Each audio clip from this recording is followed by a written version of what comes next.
Vamos deixar nos levar pelos nossos instintos, assim como os animais? Esse é o naturalismo. Olá, meus queridos alunos, sejam bem-vindos a mais uma aula hoje sobre naturalismo no Brasil. Isso, o que é, como vivem e o que comem? Sim, é o que veremos no nosso Fabflix, o seu streaming de língua portuguesa. Então, no episódio de hoje, compreenderemos aí como a evolução da ciência no século XIX afetou o contexto de produção dos romances naturalistas e ainda definiremos o romance experimental e o determinismo. Olha, muita coisa por aí. Mas o que já sabemos, o que vimos nos episódios anteriores de Fabflix? Sim, vimos aí que temos o realismo, a revolução industrial, o desenvolvimento, né, versus a miséria, né? Começo a aumentar ainda mais esse diferencial entre das camadas da sociedade. Eu tenho a sociedade agora no centro como objeto de estudo e objeto também da minha obra-prima, e a racionalidade e objetividade.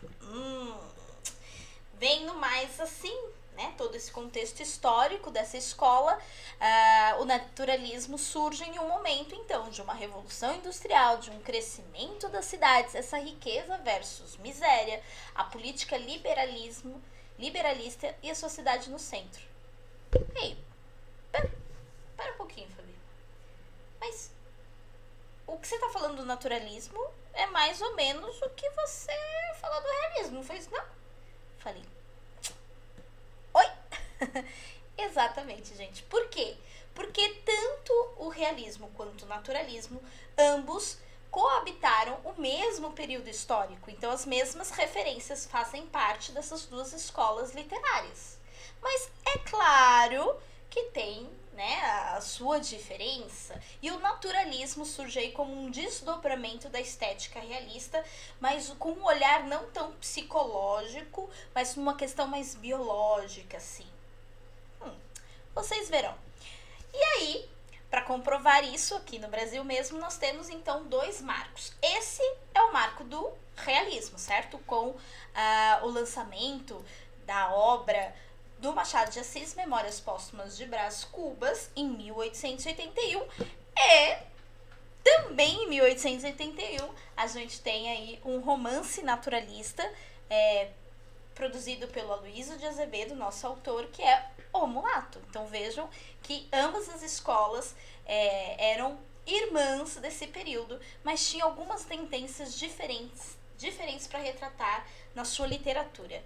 E é isso que nós vamos ver, certo? O que diferencia essas escolas literárias? Então elas têm muito em comum, porque elas estão no mesmo período, tem a sociedade no centro, tudo aquilo que a gente já viu. Mas tem algo diferente, porque se não fosse, não caberia eu ter um termo totalmente novo para eu designar uma escola dessa, certo? Então é agora que veremos aí o que temos de diferente. Então, tudo isso nós vimos que faz parte dos dois movimentos, do naturalismo e do realismo, mas tem algumas questões a mais aí que o naturalismo vai dar ênfase na produção da sua literatura. E aí o primeiro deles é o darwinismo.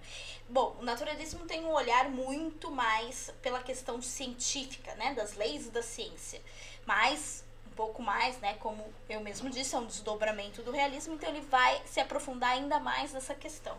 E aí, o que o Darwin, então, nos traz, né, contribui para a nossa literatura, claro que não só para a literatura, né, mas como para a sociedade, né, com o desenvolvimento da evolução das espécies. E o que o Darwin, então, nos traz aí? Primeiro, que a nossa humanidade nada mais é do que o resultado de um longo processo de evolução e adaptação.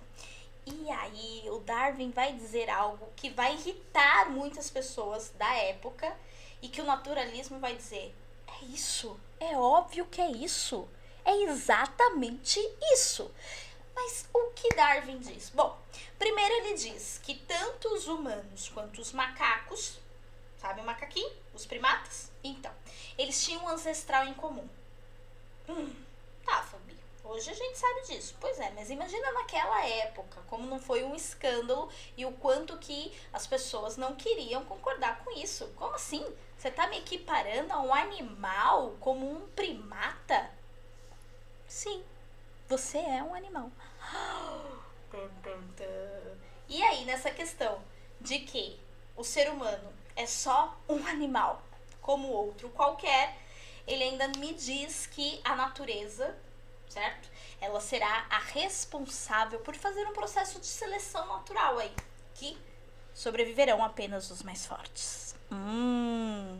E o naturalismo vai dizer, tá aí, exatamente isso. Se nós temos um ancestral comum, isso explica muito algumas reações dos humanos. Então, nada mais é do que nós somos bem animais, mais do que nós imaginamos. Será? Mas não é só o darwinismo que o naturalismo vai utilizar a bandeira assim muito bem em seus romances.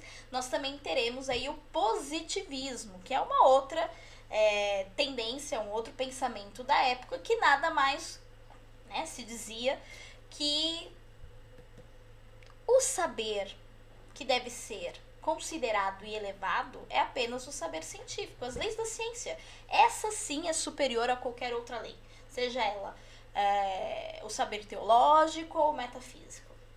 Nada combate o saber da ciência. E quem vai trazer para nós, quem vai desenvolver muito esse processo, vai ser o Augusto Comte. Inclusive, detalhe, fofoquinha, sabe a nossa bandeira, ordem e progresso? Então, isso é uma frase típica do positivismo. Olha, nós utilizamos aí, certo?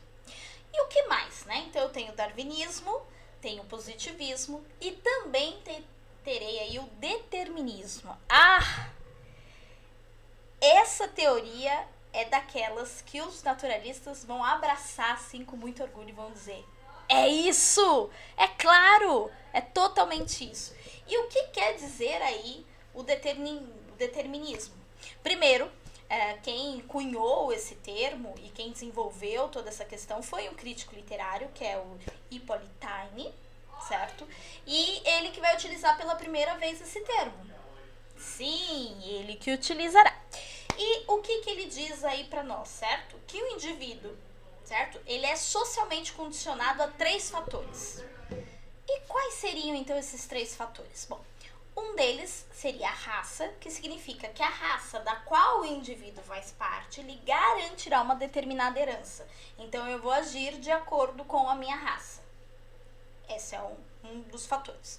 O outro fator é o meio. Significa que o meio onde eu vivo condiciona também o meu comportamento e as minhas atitudes. Assim como o momento em que vivo. E, Fabi, como assim, Pera.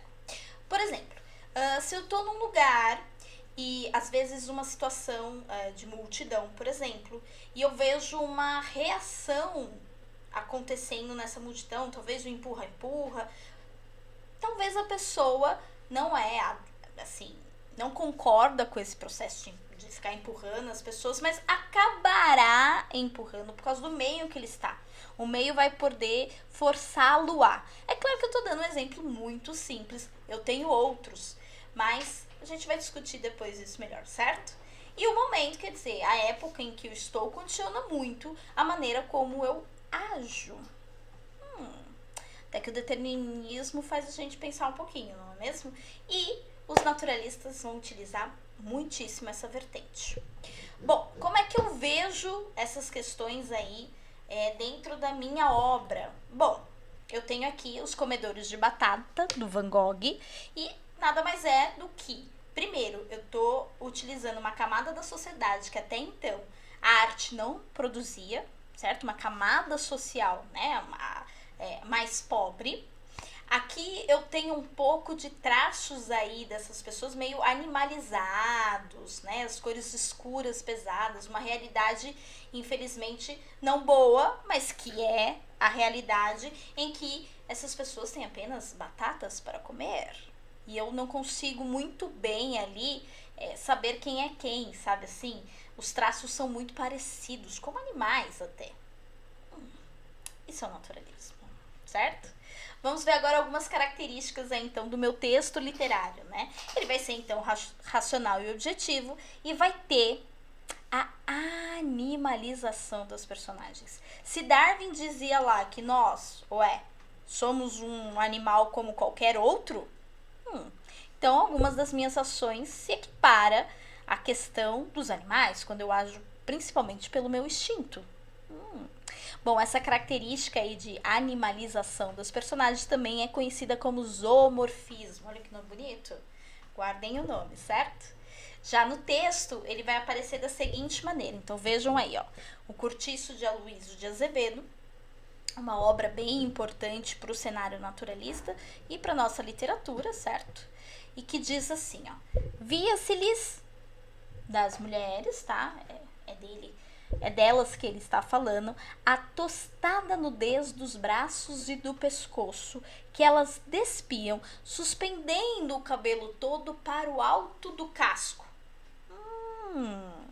Então é dessa maneira que ele animaliza os meus personagens. Ele vai utilizando palavras do campo semântico dos animais, certo? Então eu tenho aí o casco, certo? Eu vou ter, às vezes, elas gritavam como no cio. Coisas muito do campo semântico dos animais que eu transfiro para as pessoas. É esse o processo de animalização que o determinismo utiliza e que o naturalismo gosta tanto de fazer, certo?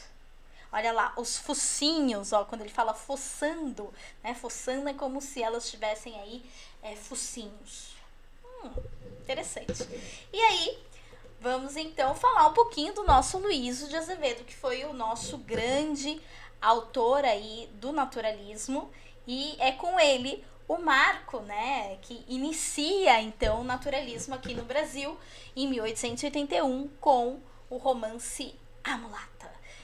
Aloysio, ele vai captar tanto as massas populares que ele vai ser referido como o autor das massas, mas sempre muito objetivo e até em alguns pontos com uma descrição cruel, ácida, sobre essa camada da sociedade.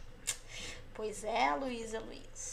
Bom, não é só do mulato que Aloysio é conhecido, a gente fala bastante dele porque ele é um marco, né, esse livro, mas o Cortiço talvez seja até mais famoso do que o próprio mulato, do próprio marco do naturalismo, porque ele traz, através de um cortiço, né, a convivência de muitas famílias lá e elas agindo conforme aquele ambiente fazia com que elas agissem. E cada um desses personagens trazem muito das características animais, né, que precisam o quê? Sobreviver, e mais uma vez nos mostra que a lei dos mais fortes, né, que os mais fortes conseguem vencer. Então, o cortiço, essa habitação popular, né, em que muitas famílias moram no mesmo terreno,